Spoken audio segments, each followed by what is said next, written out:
नमस्कार दोस्तों। बच्चों में बुखार होना यूं तो आम सी बात है, लेकिन अगर ये बुखार रात के समय हो या फिर कोई ऐसी जगह पर हो कि जहां डॉक्टर की सेवा पाना मुश्किल हो, तो माता पिता के लिए ये नाइटमेयर से कम नहीं होता। आज के इस एपिसोड में हम चर्चा करेंगे बुखार क्यों होता है, बुखार को कैसे नापते हैं, बुखार के घरेलू उपचार में आप क्या कर सकते हैं और वो कौन सी परिस्थितियां हैं कि जिनको लेकर के आपको डॉक्टर का तुरंत संपर्क करना चाहिए, और लास्ट में मैं दूंगा अपने अनुभव से एक बोनस टिप। यदि आप इनमें से किसी भी टॉपिक के ऊपर सीधा जाना चाहते हैं तो आप हमारे वीडियो डिस्क्रिप्शन के अंदर दिए गए टाइम स्टैम्प्स या वीडियो चैप्टर्स का इस्तेमाल कर सकते हैं, लेकिन मेरी आपसे गुजारिश है कि कृपया मेरे साथ जुड़े रहे पूरे एपिसोड में, ताकि इस टॉपिक को आप ठीक से समझ सके। तो शुरू करते हैं डॉक्टर की बात।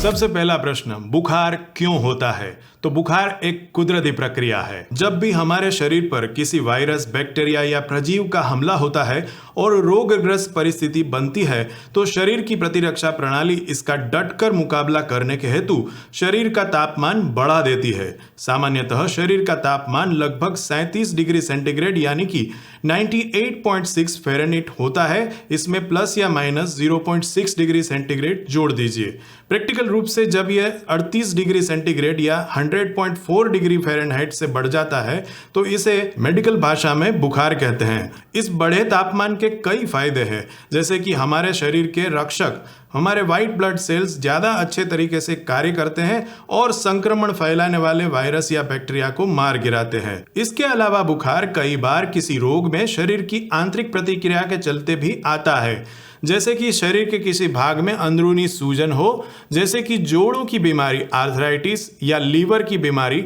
या कैंसर वगैरह में, जहां पर बुखार के कारण ही हमें अंदरूनी बीमारी के होने की आशंका होती है और जल्द निदान से हम ठीक भी हो सकते हैं। तो इस तरह से बुखार हमारा दोस्त है, ना कि दुश्मन। प्रश्न है, बुखार को कैसे नापते हैं? दोस्तों, जब भी बच्चों में बुखार का लक्षण आपको महसूस हो तो अपने हाथ के बजाय थर्मोमीटर का उपयोग करना ज्यादा कारगर और वैज्ञानिक सिद्ध होगा। लेकिन जब बाजार में इतने सारे थर्मोमीटर उपलब्ध हो तो स्वाभाविक है कि प्रश्न होता है कि कौन सा थर्मोमीटर मेरे लिए सही है। अपना पुराना मर्क्यूरी थर्मोमीटर आज भी गोल्ड स्टैंडर्ड माना जाता है।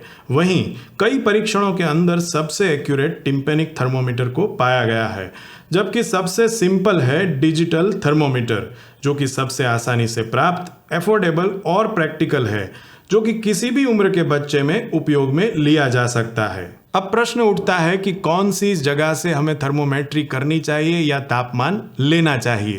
तापमान नापने के लिए बच्चों के विशेषज्ञों की संस्था इंडियन एकेडमी ऑफ पीडियाट्रिक्स अलग अलग उम्र के हिसाब से अलग अलग जगह के उपयुक्त थर्मोमीटर रखने की सलाह दी है।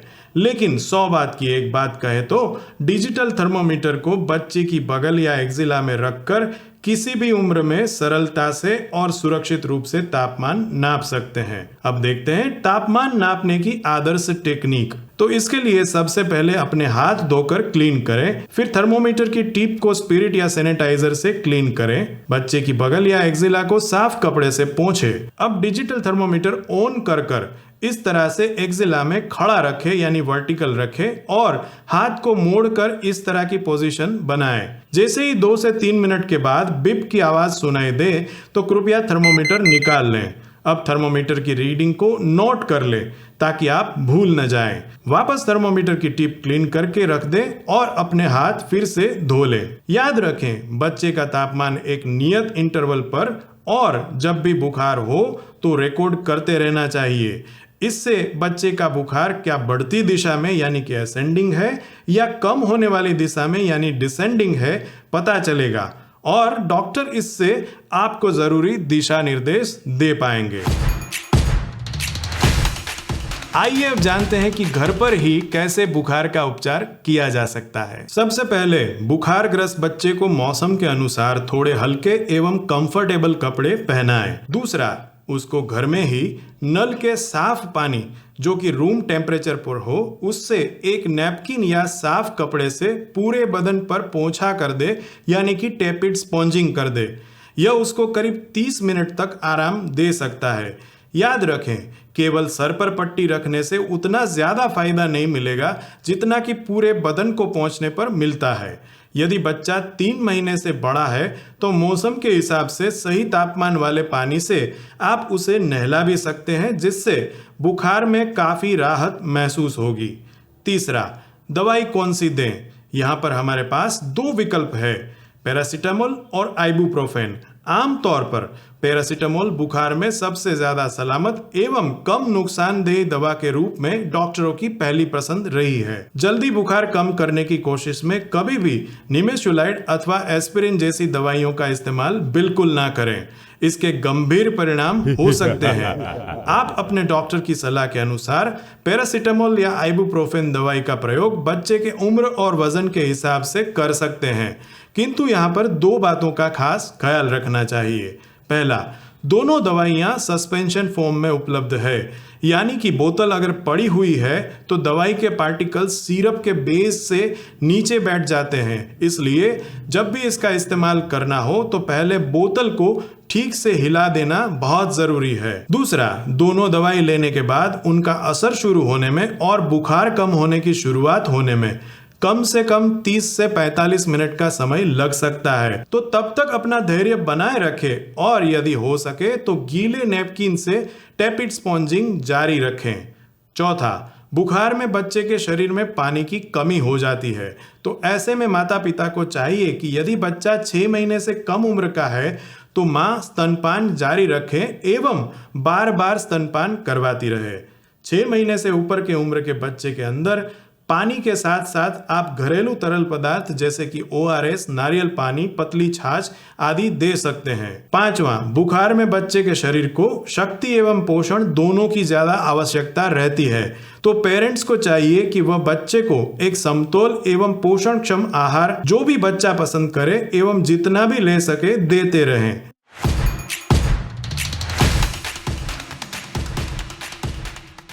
दोस्तों, बच्चों के बुखार के अंदर आमतौर पर बुखार साधारण रहता है और 2 से 3 दिन के अंदर धीरे धीरे से अपने आप ही ठीक होने लगता है। इन मामलों के अंदर ज़्यादातर बच्चों को डॉक्टर को दिखाने की ज़रूरत नहीं रहती, लेकिन कुछ एक परिस्थितियां ऐसी है कि उनके अंदर जल्द से जल्द डॉक्टर को दिखाना बहुत आवश्यक है, ताकि आगे चलकर बच्चे को किसी भी गंभीर परिस्थिति से हम बचा सकें और उन्हें कोई भी गंभीर परिणाम न भुगतने पड़े। और ये परिस्थितियां हैं जैसे कि यदि 2 महीने से कम उम्र के शिशु को बुखार हो, यदि बुखार के साथ मिर्गी के दौरे जैसा लगे, यदि बुखार के साथ बच्चा अनकॉन्शियस या बेहोश लगने लगे और प्रतिक्रिया ही ना करे, यदि बुखार के साथ सब कुछ वॉमिट या उल्टी कर देता हो और आप मुंह से उसे कुछ भी नहीं दे पा रहे हो, यदि बुखार के साथ बच्चे की सांस तेज चलती हो या सांस लेने में ही दिक्कत या परेशानी हो रही हो, या फिर यदि बुखार 5 दिन से ज्यादा लंबा चलता है या 104 डिग्री फ़ारेनहाइट से ज्यादा हो, तो तुरंत ही डॉक्टर का संपर्क करना आवश्यक है। और दोस्तों, अब मेरी बोनस टिप। तो दोस्तों, यदि आपके बच्चे का बुखार 3 दिन से कम समय का है, यदि बुखार साधारण ही रहा है और यदि बुखार पैरासीटामोल या आइबुप्रोफेन दवाई देने से उतर जा रहा है और जब भी बच्चे को बुखार उतरे उस समय बच्चा पहले के मुताबिक ही यदि खेलता कूदता खाता पीता है, तो ज़्यादातर संभावना है कि यह बुखार वायरल ही हो और ऐसे बुखार के अंदर आप बच्चे को डॉक्टर की सलाह के अनुसार घर पर ही आसानी से उपचार कर सकते हैं। लेकिन जैसा हमने इस एपिसोड में पहले चर्चा की है, उसके मुताबिक यदि कोई लक्षण या परिस्थिति का निर्माण होता हुआ आप देखें तो कृपया जल्द से जल्द डॉक्टर का संपर्क करें और अपने बच्चे की जांच अवश्य करवा लें। दोस्तों, माता पिता के तौर पर जब भी बच्चे को बुखार आता है तो हम हड़बड़ाहट में कई गलतियां कर बैठते हैं जिन्हें हमें नहीं करना चाहिए। जैसे कि जब भी बच्चे को बुखार हो और हमने पैरासीटामोल या आइबुप्रोफेन दवाई दी हो तो उसके बाद 1 घंटे के बाद यदि बुखार कम न लगे तो दूसरा डोज नहीं देना है। इससे बच्चे को डबल डोज से साइड इफेक्ट भी हो सकती है जो हमें नहीं चाहिए। दूसरा, बच्चे को जल्द से जल्द बुखार कम हो जाए इसलिए पैरासीटामोल और आइबुप्रोफेन की जो कॉम्बिनेशन सिरप बाजार में उपलब्ध है उसे देने की गलती ना करें। इससे बच्चे को दोनों दवाई की साइड इफेक्ट्स झेलनी पड़ सकती है और उसके लीवर को गंभीर क्षति हो सकती है।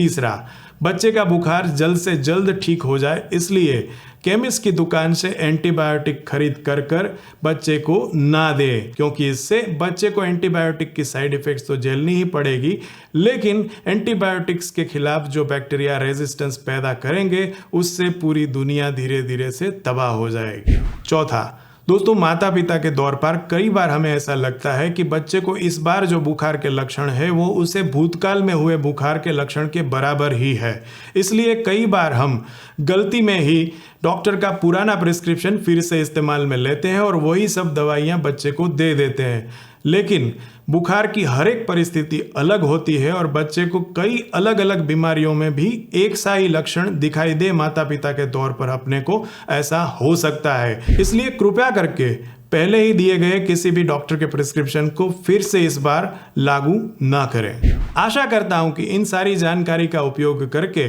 आप अपने बुखारग्रस्त बच्चे को घर पर ही ठीक से उपचार दे पाएंगे। जय हिंद, जय भारत।